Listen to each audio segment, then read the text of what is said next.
নাজমুল হাসান পাপন, ফারুক আহমেদ, অবশেষে আমিনুল ইসলাম বুলবুল। গেল 10 মাসে তৃতীয় সভাপতি দেখল দেশের ক্রিকেট। বিসিবির নয়া বস হিসেবে যখন হোম অফ ক্রিকেটে বুলবুল ঘড়ির কাঁটায় তখন 5টা ছুঁয়েছে। তার আগেই অবশ্য এলেন বাকি পরিচালকরা। জরুরি সভাবলী থাকছে না কোরাম পূরণের বাধ্যবাধকতা। এনএসসিতে ফারুক আহমেদকে নিয়ে অনাস্থা না দিলেও ছিলেন আকরাম খান। দু একজন যোগ দিয়েছেন ভার্চুয়ালি। আনুষ্ঠানিকতায় বোর্ড সভার সিদ্ধান্তগুলো অনুমে 16তম সভাপতি হিসেবে ঘোষণা করা হলো আমিনুল ইসলাম বুলবুলের নাম। সিনিয়র সহসভাপতি নাজমুল আবেদিন ফাহিম আর সভাপতি ফাহিম সিনহা। যদিও দায়িত্ব নিয়ে সব গুছিয়ে নিতে খুব একটা সময় পাবেন না বুলবুল। গঠনতন্ত্র মেনে অক্টোবরের মধ্যেই নির্বাচন দিতে হবে তাকে। তার আগে অবশ্য সিদ্ধান্ত নিতে হবে বিপিএল সহ গঠনতন্ত্র সংশোধনীতে।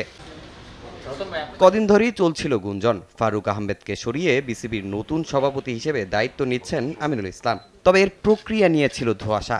যুব ও ক্রীড়া মন্ত্রণালয় থেকে নতুন কাউকে সভাপতি করতে চাওয়া হলেও ফারুক জানিয়ে দেন পদত্যাগ করবেন না। কিন্তু বোর্ডের 8 পরিচালক অনাস্থা প্রস্তাব দেয়ায় পরিচালক হিসেবে তার মনোনয়ন বাতিল করে এনএসসি, যার ফলশ্রুতিতে বিসিবির সভাপতির পদ হারান ফারুক আহমেদ।